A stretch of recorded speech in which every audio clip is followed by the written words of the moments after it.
Les propongo un ejercicio. Es simple, nada del otro mundo, no hay premios para el que acierte, pero sí es muy bueno para pensar qué mundo tenemos. ¿Qué están haciendo personas en el otro lado del mundo, en China? ¿Qué están haciendo en el norte, en el sur? ¿Qué piensan? ¿Los imaginamos igual que nosotros, haciendo actividades similares? ¿Los imaginamos con los mismos problemas, con las mismas alegrías? ¿O los percibimos con una gran cantidad y diversidad de situaciones muy diferentes, que tienen que ver con su cultura? ¿Cómo nos gustaría que fueran? ¿Nos gustaría que fueran iguales que nosotros? ¿Y por qué nosotros no somos iguales que ellos en todo caso? ¿Por qué no nos adaptamos a sus reglas, a sus creencias, a su cultura? Sencillamente porque el mundo es complejo, tiene una gran cantidad de religiones, de culturas, de costumbres, de formas de gobernar, de reacciones políticas, de formas de estar contentos, de formas de comprender la tristeza, también de procesarla.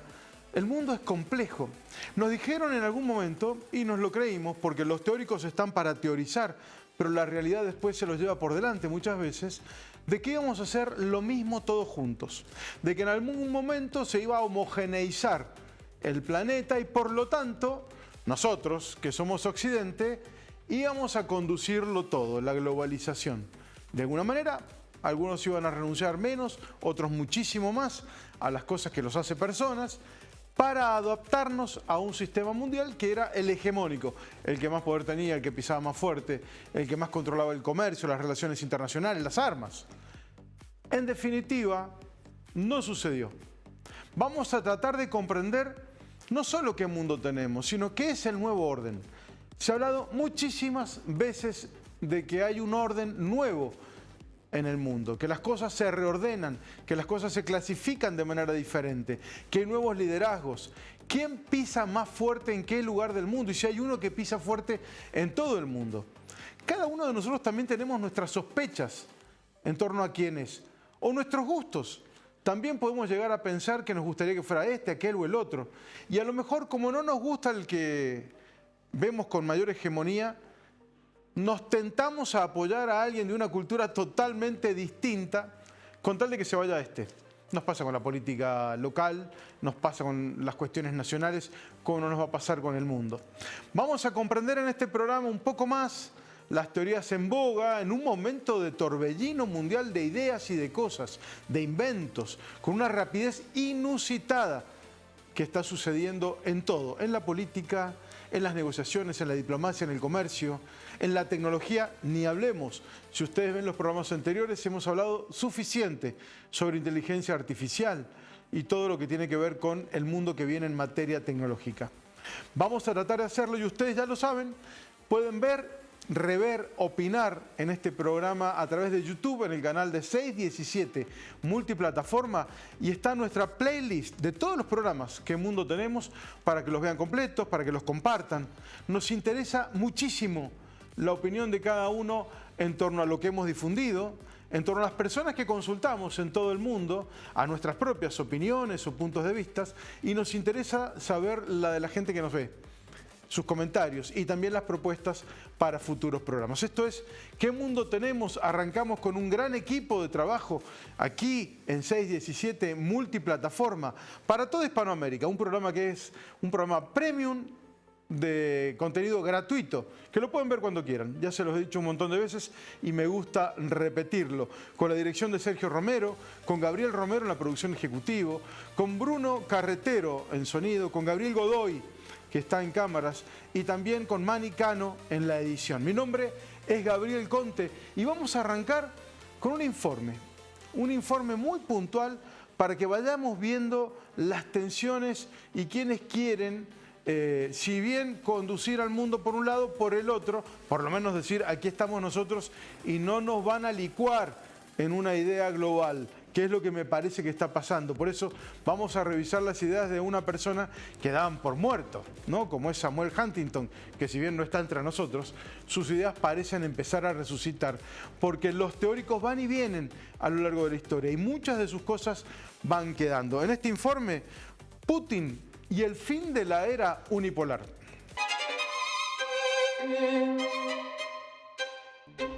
La pregunta por el orden mundial ha vuelto al centro del debate intelectual con una intensidad que no se registraba desde el fin de la Guerra Fría. Desde los años 90 se pensaba, con Francis Fukuyama, que el Estado democrático liberal representaba el punto de llegada de la evolución ideológica de la humanidad. In the grand philosophical sense of the evolution of human societies, in what direction was history pointing? And for 100 years, progressive intellectuals believed it was pointing towards a communist utopia. And I made the simple observation in 1989 that it didn't look like we were going to get there, that if we were going to end up at any place, it was going to be something like liberal democracy and a market economy. And I think that still is the most likely termination point of the whole modernization process 25 years later. El desgaste de ese consenso es el dato que organiza la coyuntura presente.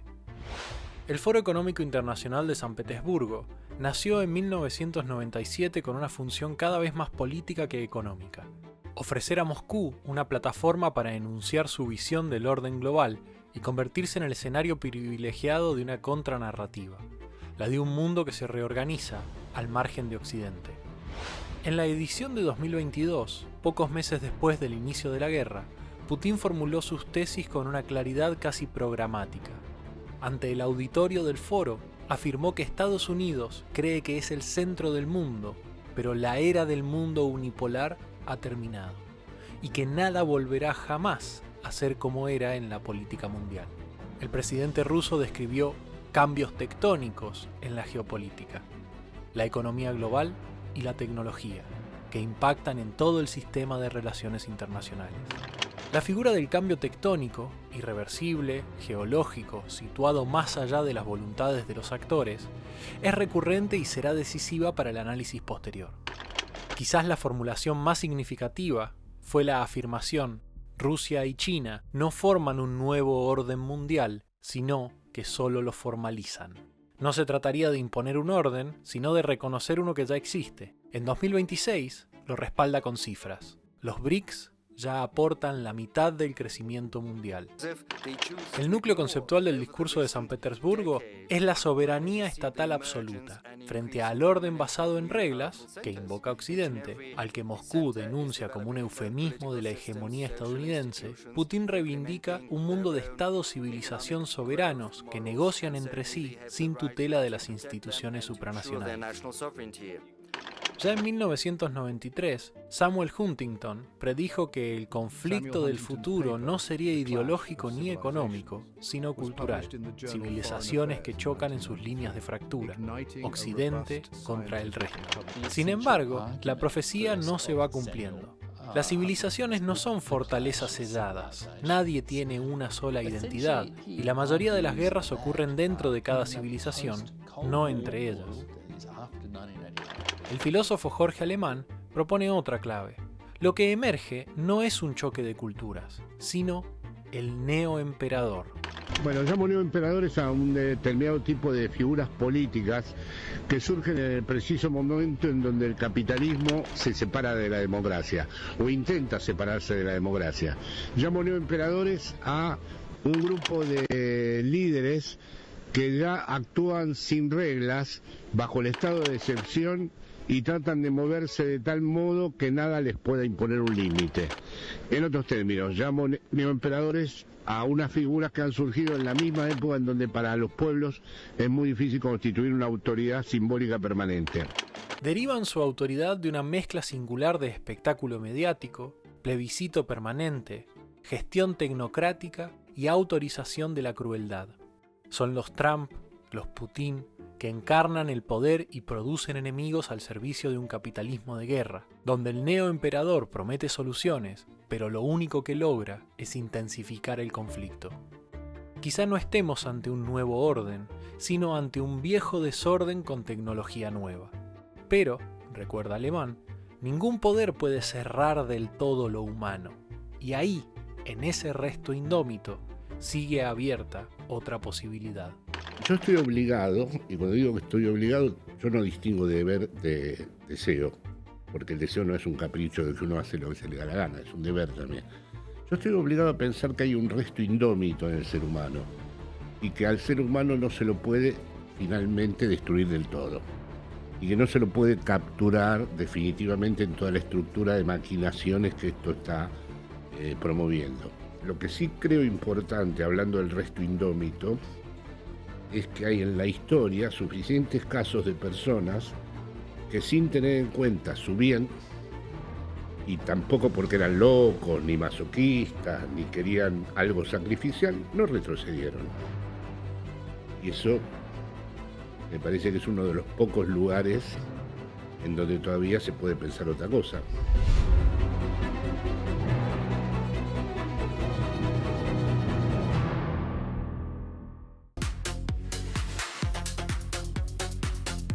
Al principio del programa les dejé la idea de que Samuel Huntington, el autor del Choque de Civilizaciones, iba a calar hondo, por lo menos en la discusión de hoy. Lo hemos elegido. Uno, cuando va a hablar de un tema, escoge por dónde empezar. Esto es selectivo, no hay neutralidad. Tampoco hay, en estos casos, ningún tipo de posibilidad de que sea absolutamente ingenuo el posicionamiento. Lo elegimos a él porque él planteó en 1993, en la revista Foreign Affairs, Asuntos Exteriores, en Washington, la idea de que terminada la Guerra Fría, lo que venían ahora no eran conflictos de índole económica o político o ideológico, fundamentalmente, sino de otra índole, de otro lado. La gente se iba a pelear por otras cosas. En un momento se dijo, Huntington no tuvo razón y se lo clausuró. Pero ¿saben qué? Miren alrededor. Miren los noticieros, repasen nuestros programas y van a ver que en el mundo están pasando un montón de cosas que tienen que ver con la preservación de las identidades. Por eso, en 1996, 3 años después de empezar a escribirlo en la revista Foreign Affairs, Huntington larga su libro, El Choque de las Civilizaciones, que cuenta esto que les voy a mostrar aquí. Acompáñenme a leerlo. Él dice que la cultura y la religión reemplazan a la ideología. Fíjense. Mientras los conflictos del siglo XX enfrentaron a ideologías, ustedes lo recordarán muy bien y fue muy duro lo que vivimos. El fascismo, el nazismo, el capitalismo, hoy se disputan según las identidades de 7 u 8 civilizaciones, que son las principales. Tenemos la occidental, la ortodoxa, la china, la islámica, la hindú, entre varias otras, ¿no? Y la política global se ha vuelto multipolar y civilizacional. Viene de civilización, es decir, siguen viviendo, nadie las mató, nadie las licuó ni las homogeneizó. La gente reacciona en el mundo en función de las culturas que tiene y las defiende a ultranza y las exporta, que es lo que estamos viendo con la llegada de inmigrantes a lugares del mundo que tienen una cultura distinta y generan rechazo. Y ellos mismos generan un plan de alguna manera conquistador, como ha sucedido a lo largo de toda la historia de la humanidad. Vamos a ver ahora qué pasa con las líneas de fractura, dónde se rompe la relación y dónde se dan los conflictos. Los puntos de mayor fricción y violencia se generan donde chocan las fronteras de civilizaciones. Huntington, el autor que estamos mencionando y que les recomiendo releer, identificó históricamente a Ucrania como un país dividido entre el oeste católico occidentalizado del este eslavo ortodoxo. Bueno, aquí tenemos un dato fundamental, lo que sucede con la guerra de Ucrania, que yo le identificaría como uno de los puntos centrales que nos permiten corroborar que las teorías de Huntington pueden estar muy vivas. La pelea de Ucrania con Rusia es Occidente, en el caso de Volodymyr Zelensky, su presidente, y Europa con él, acompañándolo, frente a Rusia, una Rusia que representa a lo ortodoxo, otra cultura que quiere tener peso global y que ya vamos a ver, y lo acabamos de ver recién en un informe, cómo busca tener peso propio, cómo busca aliarse al sur global y cómo busca conquistar el amor de China y la India para diferenciarse. Veamos qué más. ¿Cuál es el declive relativo que tiene Occidente? No ha sido vencido. Nosotros tenemos que plantearnos si queremos seguir siendo Occidente o nos gustaría tener un montón de cosas que no están con nuestra cultura, que vienen de otros lugares. Estas 7 u 8 de las que hablamos recién. El declive, ¿cuál es? El auge de las potencias como China y la India, junto con la explosión demográfica del mundo islámico, genera una autoafirmación cultural. Las sociedades no occidentales abrazan el desarrollo material, pero rechazan los valores morales y políticos occidentales. Bueno, se lo sintetizo en algo más sencillo que lo teórico. China se refuerza como una cultura, no solamente como una nación, sino una cultura milenaria, con su propia filosofía, con su historia anterior inclusive a la de Grecia o la de Roma, y todas esas que nosotros aprendemos como el inicio de nuestra historia occidental, pero ha tomado al capitalismo, de alguna manera, en lo económico, no en lo político, como su forma de funcionamiento. Por lo tanto, no funcionó aquello que se pronosticaba de que todo el mundo iba a ser capitalista y occidental. China resistió reforzando sus ideas, pero adoptó lo económicamente conveniente para sí misma y por lo tanto hoy es una potencia capitalista en materia económica y a nivel político y cultural sigue una evolución milenaria, lenta y además imperial, como lo intenta hacer de alguna manera el líder de Occidente, que es Estados Unidos, con sus formas un poco más, menos sofisticadas y más espontáneas que las de China. Bueno, el espejismo de la civilización universal. ¿Qué quiere decir con esto Huntington? Lo que Occidente considera universalismo, el resto del mundo lo percibe como imperialismo o coerción económica y cultural. Esta desconexión es visible hoy en el distanciamiento del sur global respecto a las sanciones e iniciativas occidentales. Empieza el conflicto. Claro, Estados Unidos dice, lo nuestro les va a venir muy bien a todos ustedes. Tomamos, por supuesto, obviamente que sí, sobre todo en el sur global, América Latina, que es la zona más pacífica del universo hoy en día. Bueno, lo tomamos de alguna manera como nuestra zona de confort. Estamos alineados con Estados Unidos. Más allá de lo que hagan los gobiernos, culturalmente, históricamente, venimos alineados por ese lado. Últimamente, a nivel político, partidario y electoral, más aún todavía. Entonces, ¿qué está pasando? ¿Tenemos que ver con eso o no? ¿Vamos a tener una propia identidad? ¿Cuántos intentos hubo de generar la patria grande latinoamericana? ¿Cuántos fracasos también hubo en generar un sistema político propio? Muchas veces invadido por ideas de otros lugares del mundo. Finalmente, aparentemente, lo que más va calando hondo en las sociedades son los saberes culturales ancestrales, los que nos acompañan desde nuestros primeros días, lo que hemos ejercido en la vida cotidiana y la política se va adaptando a ello. Bueno, la abstención y la mediación, de esto nos habla Huntington. Para evitar una guerra global, los dos líderes de una civilización deben evitar intervenir en los conflictos internos de otras civilizaciones y deben negociar entre sí para contener o resolver las guerras en las líneas de fractura antes de que escalen. Las líneas de fractura, me quedo con ello, porque lo hemos visto recién en las placas. Ustedes pueden rebobinar esto y volver atrás y revisarlo, porque allí vimos cómo en los lugares limítrofes, es así de sencillo, de las culturas se generan los conflictos. Lo más efervescente es Medio Oriente, porque allí confluyen un montón de culturas que tratan de pisar a la otra o tratan de eliminar a la otra. Lo de Ucrania es un ejemplo muy clásico, pero también estamos viendo otras peleas, lo que se da en África y la irrupción de la India en el mundo, que va a dar mucho de qué hablar y se la están disputando tanto Occidente como las ciudades orientales, los chinos y otras que están pujando en el mundo. Muy bien. Samuel Huntington, el choque de civilizaciones y el nuevo orden mundial es el tema que estamos tratando aquí y ustedes sabrán por dónde vamos a continuar en el futuro. ¿Por qué? Porque muchos se están haciendo cargo del triunfo de un nuevo orden. Pero ¿saben qué? Estamos en el medio del baile. La música no se ha apagado. Los ritmos todavía no son lentos, nadie abraza a nadie, nadie intenta marcarle el paso al otro.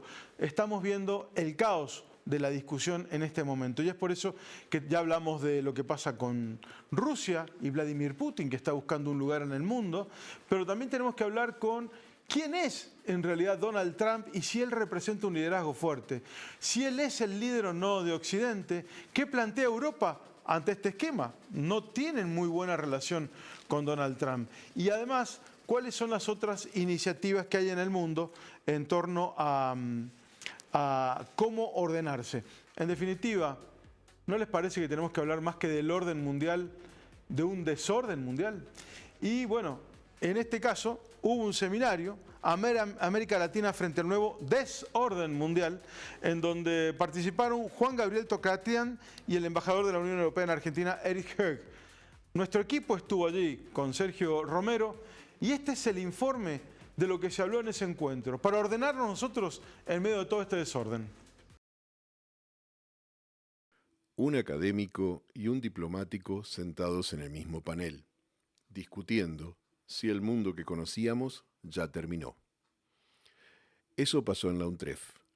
Bajo el título América Latina frente al nuevo desorden mundial, el encuentro reunió al politólogo Juan Gabriel Tocatlián, de la Universidad Torcuato Di Tella, y al embajador de la Unión Europea en Argentina, Erik Höeg, para debatir el fin del mundo unipolar y el lugar cada vez más incierto de la región en esa transición. Nosotros vemos América Latina desde la delegación y desde todas las instituciones europeas como un socio de elección para el futuro, un socio indispensable en muchas de las tareas que tenemos a nivel internacional. Höeg reconoció, sin embargo, que Europa había dado por sentado ese vínculo y que le tocó reinvertir políticamente en la región. El dato que eligió para probarlo fue el acuerdo con el Mercosur, encaminado tras 25 años de negociación. Estamos negociando ahora, estamos en la última fase, ojalá, después de 25 años de un acuerdo de cooperación entre la Unión Europea y el Mercosur. Estamos en la recta final, lo que esperamos, que pronto se pueda firmar este acuerdo, que sería, diría, un empujón muy fuerte a nivel comercial, pero también a nivel de diálogo político y de cooperación. Cuando le tocó hablar, Tocatlián cambió el registro. Advirtió que no iba a ofrecer certezas, sino un lente de aproximación, y organizó su intervención en 3 niveles: el mundo, el orden y los clivajes. Su tesis central: ya no estamos ante una transición hegemónica clásica, sino ante algo distinto. A mi entender, estamos en una primera fase de lo que yo llamaría un orden internacional no hegemónico. Un orden internacional no hegemónico donde ni Estados Unidos y Occidente, pero particularmente Estados Unidos, tiene hoy la capacidad de hegemonizar en todos los temas y a nivel planetario. Y por otro lado, no es China el actor que tenga hoy la voluntad o quiera asumir la responsabilidad de moldear el orden internacional. De ese diagnóstico global, bajó a la región con una definición que resumió todo su planteo. Yo hablaría de la paradoja latinoamericana. ¿Cuál es nuestra gran paradoja? A mi modo de ver, por supuesto. La gran paradoja es que América Latina es fundamentalmente una zona de paz. Llevamos 150 años sin conflictos, sin generarle problemas al mundo, sin tener armas de destrucción masiva, sin provocar a ninguna potencia, sin hacer literalmente nada distinto a buscar la paz, como un ingrediente sustantivo de la posibilidad de desarrollo. En este contexto, América Latina, cada vez más, por decisión, en este caso de Estados Unidos, por abandono de Europa, por proyección indirecta de poder de China, se va a volver una zona de contienda. Lo más interesante de la jornada llegó después, en el turno de las preguntas, cuando Höeg tomó la palabra para responderle a Tocatlián en el mismo panel. Por cierto, la intervención del doctor Tocatlián fue interesante, ¿no? Discrepo en casi todos, pero me pareció excelente. Por completo no. Hay obviamente elementos donde coincido, ¿no? Somos 450 millones de personas que trabajamos, 27 países con estructuras innovadoras, de cierta manera, en la historia mundial, con 18% del PIB mundial. Y somos líderes en muchas áreas que también son interesantes para América Latina. Entre el optimismo institucional de un embajador que defiende el acuerdo con el Mercosur como prueba de compromiso y el diagnóstico frío de un académico que ve a la región perdiendo peso en un mundo sin potencia ordenadora, el seminario dejó planteada la pregunta de fondo. Entre Washington, Bruselas y Beijing, ¿Qué lugar elige o le queda a América Latina?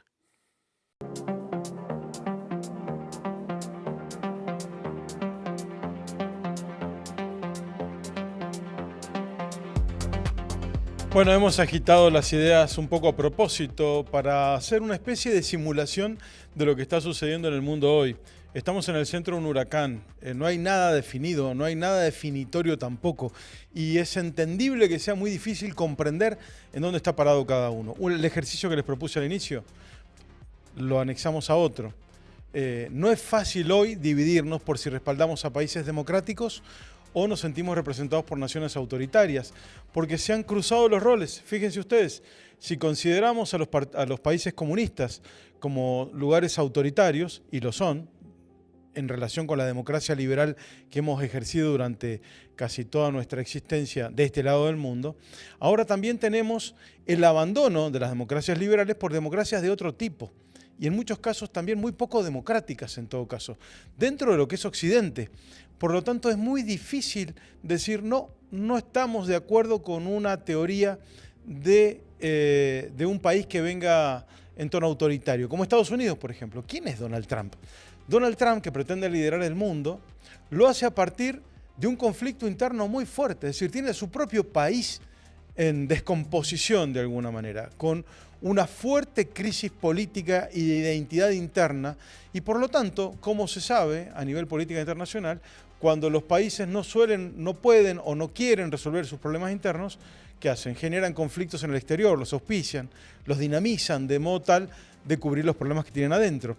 Donald Trump ha sido abandonado por el pensamiento liberal clásico. El pensamiento liberal clásico es un pensamiento democrático que permite que todas las corrientes ejerzan su pensamiento con individualidad. Está en contra de lo colectivo, del colectivismo fundamentalmente, y no son libertarios, son liberales. Los liberales no están apoyando a Trump. Trump en algún momento fue un liberal, pero ha dejado de serlo. Entonces, estamos frente a un gran problema porque nuestras identidades clásicas anteriores se están desmoronando, y si nosotros analizamos al mundo, fíjense ustedes en esto, si analizamos con lo que aprendimos a lo largo de nuestra vida, nos vamos a equivocar. Hay que frenar, hay que mirar, hay que leer, hay que aprender de nuevo todo y mirar qué mundo tenemos desde nuestros propios ojos y perspectivas y cómo afecta al resto del mundo al lugar en donde vivimos. Porque nada es lo mismo. Atención con esto. Trump empieza a atacar a quienes eran sus aliados, por ejemplo, la derecha más derecha de Europa.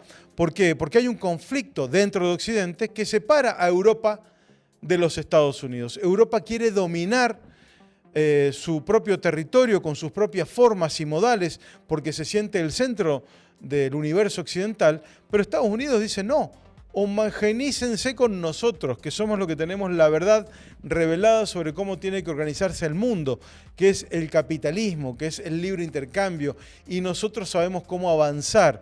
Y le pone como excusas a Europa de que si no se alían con Estados Unidos y todos sus demás aliados, se los va a comer el resto del mundo. Por ejemplo, el mundo islámico, el mundo ortodoxo, China.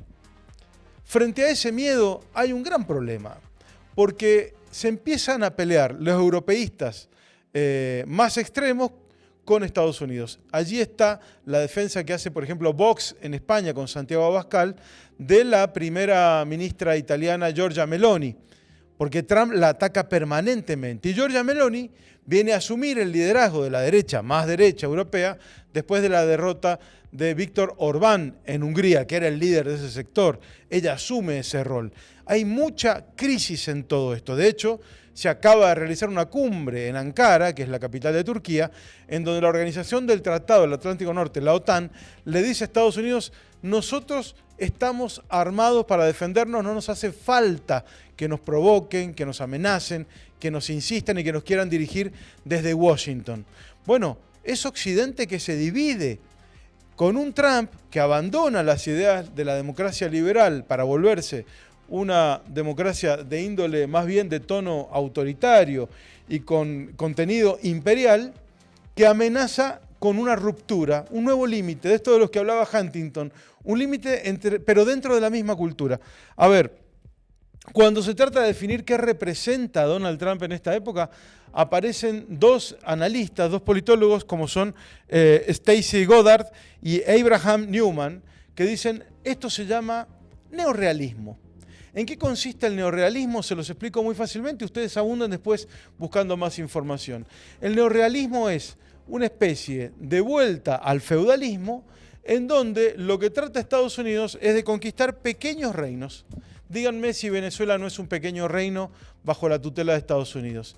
Desmiéntanme si Estados Unidos no quiere que Cuba, en lugar de sucumbir y llamar a elecciones democráticas dentro de un régimen liberal de partidos políticos, no quiere que se rindan ante él y poner allí un virrey, un viceemperador, como lo hizo con Venezuela. De alguna manera, estos dos autores que han desarrollado la teoría del neorrealismo, que es volver a un feudalismo, pero con otra época, están calificándolo por ese lado. ¿Qué plantea Estados Unidos? Fue al Foro de Seguridad de Múnich, Marco Rubio, que parece liderar las ideas de Trump de una manera mucho más discreta que como lo hace el líder de MAGA, que es Donald Trump.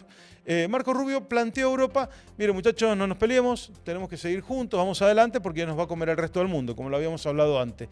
Y les plantea la necesidad de dialogar. ¿Qué sucede? Trump da de baja todo eso tan solo con un posteo.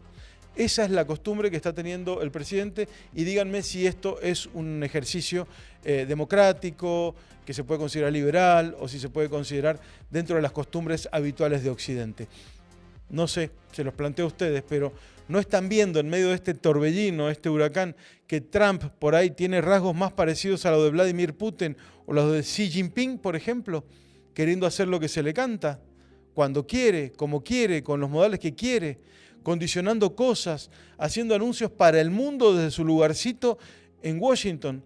Bueno, todo esto está en discusión. En el medio aparece, en el medio de la grieta, de la zona de grieta y de conflicto de Occidente, un personaje nuevo que es Mark Carney, que no es Paul McCartney, es Mark Carney, el primer ministro de Canadá, a quien Trump acusa de ser un progresista, y por eso permanentemente lo está defenestrando y desautorizando, que viene a plantear una alternativa al trumpismo no europeo.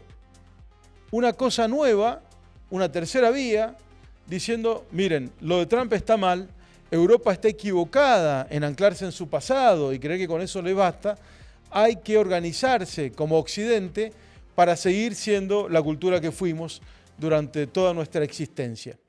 Miren si no hay frentes de discusión. Hablamos al principio del programa del Davos de San Petersburgo, el poder económico que busca Vladimir Putin. Hablamos del Foro de Múnich, en donde Marco Rubio marca el nuevo orden mundial. De estos expertos que han calificado neorrealismo a lo que está ejerciendo Donald Trump. Y nosotros realmente no sabemos dónde vamos a terminar parados. Hay en todo este informe mucha información disponible para poder hacer nuestro propio análisis. ¿Dónde queremos estar? Es la pregunta. ¿En cuál nos alineamos mejor? ¿Qué hacen nuestros gobiernos? ¿Estamos de acuerdo con lo que hacen nuestros gobiernos? ¿O deberían ser más vehementes en lo que están haciendo? ¿O deberían dar una vuelta de rosca y de tuerca y plantearse para un lado completamente distinto hacia el donde vamos? Bueno, un nuevo orden mundial. Se lo dijo uno de los expositores de este seminario de la UNTREF, del que vimos hace un rato, que fue Juan Gabriel Tocatlián. Una zona de paz es América Latina. Tratemos de que no se vuelva una zona de conflicto en disputa por nuestras riquezas, nuestros productos, nuestros beneficios, o precisamente porque les moleste que sigamos siendo desde hace 150 años una zona de paz. Cada uno de nosotros sabe de qué lado del mundo estamos, pero lo tenemos que pensar y dialogar. Les dejamos esta información para que lo analicen en sus hogares con las personas que les parezca apropiado. Relean a Huntington si les parece bien. Busquen a los detractores de Huntington para ver qué dicen y hagamos nuestra propia tormenta de ideas para saber en dónde estamos parados. Por lo menos comprenderlo un poco mejor. Creo que no hay nada claro todavía. Estamos en medio del huracán, pero les proponemos seguir viendo este programa que se llama ¿Qué mundo tenemos? Estamos en 617 multiplataforma. Semanalmente estrenamos espacio para que ustedes puedan tener información de diversos órdenes, con especialistas, con todo lo que hemos podido recolectar con nuestro gran equipo de producción, de modo tal de fijar y forjar y animar y compartir con nuestros seres más cercanos una opinión internacional, cosa que no es muy usual en medio de las pasiones que nos atraviesan.